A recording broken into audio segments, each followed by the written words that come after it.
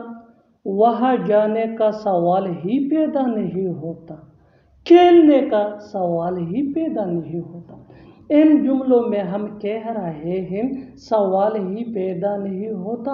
اس کے لیے آپ کو یوز کرنا ہوگا انگلش میں نو کوسچن رائزز. آئیے کمپلیٹ اسٹرکچر سمجھتے ہیں. No question arises plus to plus V1 یعنی فرسٹ فارم آف ورب جس کو بیس فارم آف ورب بھی کہا جاتا ہے. V1 کے بعد یوز کرنا ہوگا آپ کو ادر ورڈز اگر ہے تو. اچھی طرح سمجھنے کے لیے کچھ مثالیں دیکھتے ہیں. اس سے ملنے کا سوال ہی پیدا نہیں ہوتا. No question arises to meet him. No question arises to meet him. وہاں جانے کا سوال ہی پیدا نہیں ہوتا. No question arises to go دیا. No question arises to go دیا.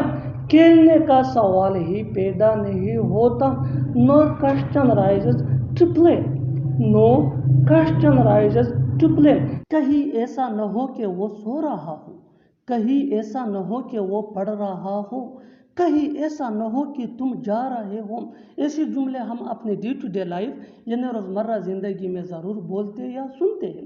ان جملوں کے لیے انگلش کا یہ اسٹرکچر یوز ہوتا ہے. Least plus subject plus should be plus verb plus ING plus other words. اچھی طرح سمجھنے کے لیے کچھ مثالیں دیکھتے ہیں. کہیں ایسا نہ ہو کہ وہ سو رہا ہو. کہیں ایسا نہ ہو کہ وہ سو رہا ہو. Lest he should be sleeping. Lest he should be sleeping. کہیں ایسا نہ ہو کہ وہ پڑھ رہا ہو. Lest he should be studying. Lest he should be studying. کہیں ایسا نہ ہو کہ تم جا رہے ہو. Lest you should be going. Lest you should be going. بالکل ہم اسٹرکچر کو اسٹیپ بائی اسٹیپ فالو کر رہے ہیں. آپ بھی اسٹرکچر کی مدد سے سیکھ سکتے ہیں بنا سکتے ہیں. ایسے بہت سی جملے انگریزی زبان میں آسانی سے that can be really helpful. اچھی طرح سمجھنے کے لیے ایک اور مثال دیکھتے ہیں. One more example for better understanding. جتنا زیادہ پریکٹس کرو گے اتنا ہی جلدی انگلش سیکھ جاؤ گے. کہیں ایسا نہ ہو کہ وہ کھانا بنا رہی ہو. Lest she should be cooking food. Lest she should be cooking. وہ اپنے پیسوں کا پورا فائدہ اٹھاتا ہے. وہ اپنی خوبصورتی کا پورا فائدہ اٹھا رہی ہے. میری بیماری کا فائدہ مت اٹھاؤ. ایسے جملے ہم اپنے ڈے ٹو ڈے لائف یعنی روزمرہ زندگی میں ضرور بولتے یا سنتے ہیں. ان جملوں میں ہم کہہ رہے ہیں پورا فائدہ اٹھانا, پورا فائدہ اٹھانا یا فائدہ اٹھانا. اس کے لیے آپ کو یوز کرنا ہوگا انگلش میں میک دا موسٹ آف. آئیے کمپلیٹ اسٹرکچر سمجھتے ہیں. سبجیکٹ پلس ہیلپنگ ورب جس کو آگزیلری ورب بھی کہا جاتا ہے. یہ ٹینس یا سبجیکٹ کے مطابق ہوتا ہے. Plus make the most of. Make یہ مین ورب ہے جو چینج ہو سکتا ہے ٹینس یا سبجیکٹ کے مطابق. Plus other words. اچھی طرح سمجھنے کے لیے کچھ مثالیں دیکھتے ہیں. وہ اپنے پیسوں کا پورا فائدہ اٹھاتا ہے. He makes the most of his money.